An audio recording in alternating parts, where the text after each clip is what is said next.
कक्षा 10 के देखिए सभी विद्यार्थी ध्यान दें। आज का यहाँ वीडियो आप सभी के लिए काफ़ी इम्पोर्टेंट रहेगा। इस वीडियो में त्रैमासिक परीक्षा के लिए मैं विषय विज्ञान का आप सभी को पेपर कंप्लीट करवा रही हूँ, ताकि आप सभी 75 नंबर में से कम 50 से 60 नंबर प्राप्त कर सकें। तो आप सभी परीक्षा के पहले इस पेपर को एक बार रीड करके चले जाइएगा, ठीक है। चलिए तो वीडियो को हम स्टार्ट करते हैं और प्रश्न की ओर चलिए आगे बढ़ते हैं। प्रश्न आप सभी के लिए काफ़ी इम्पोर्टेंट रहेंगे, तो आप सभी को अच्छे से कंप्लीट कर लेना है। तो देखिए पहला प्रश्न है कि खाद्य पदार्थों का कार्बन डाइऑक्साइड और पानी में टूटना किस प्रकार की अभिक्रिया है। तो ये है उष्मा शोषी अभिक्रिया। इसके बाद में दूसरा प्रश्न कि ऊपर दी गई अभिक्रिया, देखिए ये जो अभिक्रिया दी गई है ये अभिक्रिया कौन सी है। तो इसका आंसर रहेगा विस्थापन अभिक्रिया, ठीक है। इसके बाद में तीसरा प्रश्न कि किसी रासायनिक अभिक्रिया में भाग लेने वाले पदार्थ कहलाते हैं। तो इसका आंसर रहेगा अभिकारक। चौथा प्रश्न है H2 का योग एवं O2 का ह्रास कहलाता है। तो इसका आंसर रहेगा अपचयन अभिक्रिया। पांचवा प्रश्न है टूटी हड्डियों को जोड़ने के लिए प्लास्टर चढ़ाते समय किस पदार्थ का उपयोग होता है। तो इसका आंसर रहेगा प्लास्टर ऑफ पेरिस का, ठीक है। इसके बाद में है छठा प्रश्न दही में पाए जाने वाला अम्ल है। तो इसका आंसर रहेगा लैक्टिक अम्ल, ठीक है। यदि आप सभी ने इन प्रश्नों का स्क्रीनशॉट नहीं लिया हो तो आप स्क्रीनशॉट ले ले, देखिए अच्छे से, और आप अच्छे से इनको कंप्लीट कर ले, ताकि आप सभी अच्छे से अच्छे अंक प्राप्त कर सकें, ठीक है। चलिए अगले प्रश्न की ओर आगे बढ़ते हैं। तो अगला प्रश्न है मानव शरीर में, ठीक है, मानव शरीर में ऑक्सीजन परिवहन के लिए उत्तरदायी वर्णक हीमोग्लोबिन होता है। इसके बाद में पादपों में जल का संवहन जाइलम ऊतक द्वारा होता है।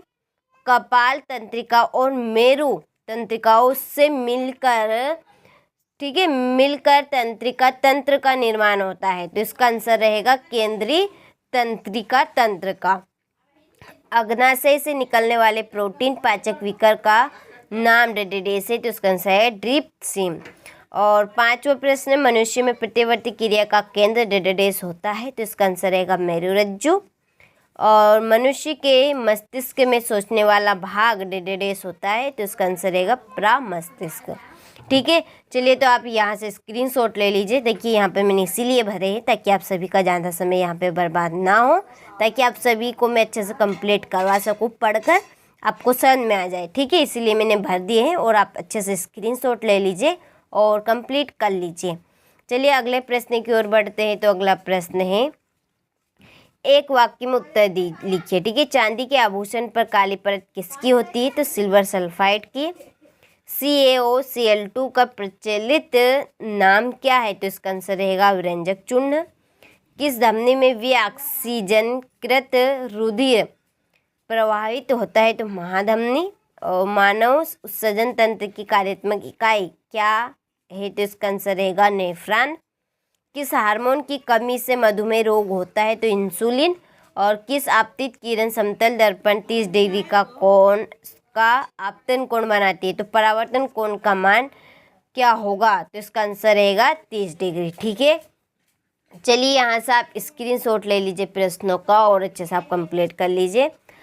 आगे की प्रश्न की ओर चलिए आगे बढ़ते हैं जल्दी से हम। तो देखिए यहाँ पर है हमारी जोड़ी के यहाँ पे मैंने नंबर डाल दी है। आप अच्छे से स्क्रीनशॉट ले ले और अच्छे से आप कंप्लीट कर ले, ठीक है। इसके बाद में ये है क्वेश्चन नंबर 5। इसमें सत्य असत्य है, इन पे भी मैंने टिक मार्क लगा दी है। आप अच्छे से स्क्रीनशॉट ले ले और अच्छे से कंप्लीट कर ले, वैसे ही टाइम आपके पास कम बचा है। इसके बाद में क्वेश्चन नंबर 6 श्वसन को ऊष्माक्षेपी अभिक्रिया क्यों कहते हैं। किसी रासायनिक अभिक्रिया की पहचान के 2 लक्षण लिखिए। इसके बाद में प्रश्न क्रमांक 8 निम्न के सूत्र लिखिए। पहला है प्लास्टर ऑफ पेरिस भुजा हुआ चूना, ठीक है। फिर है अगला प्रश्न हमारा क्षार एवं अम्ल में 2 अंतर लिखिए। यह क्वेश्चन नंबर 10 रक्त और लसिका, ठीक है, में 2 अंतर लिखिए। काफ़ी इम्पोर्टेंट प्रश्न है, आप सभी स्क्रीनशॉट ले अच्छे से और इनको अच्छे से आप कंप्लीट करें। इसके बाद में हमारा अगला प्रश्न है मनुष्य में प्रतिवर्ती क्रिया के 2 उदाहरण लिखिए। अपसारी लेंस के 2 गुण लिखिए। उत्तल दर्पण के 2 अनुप्रयोग लिखिए। इसके बाद में प्रकाश के विक्षेपण की प्रक्रिया को स्पष्ट कीजिए। वियोजन अभिक्रिया किसे कहते हैं? रेडॉक्स अभिक्रिया क्या है? और रासायनिक समीकरण लिखकर उपचयन एवं अपचयन अभिक्रिया को दर्शाइए। ठीक है, वायवीय और अवायवीय शोषण में 3 अंतर लिखिए। ठीक है, यहाँ से आप अच्छे से स्क्रीनशॉट ले लीजिए। चलिए थोड़ा सा जूम कर लेते हैं ताकि आपको स्क्रीनशॉट लेने में दिक्कत ना आए।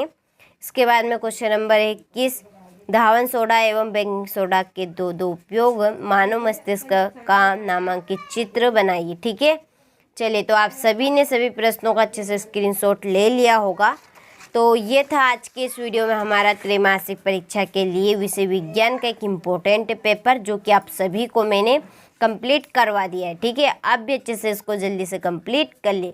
मिलते हैं आपसे चलिए अगले वीडियो में।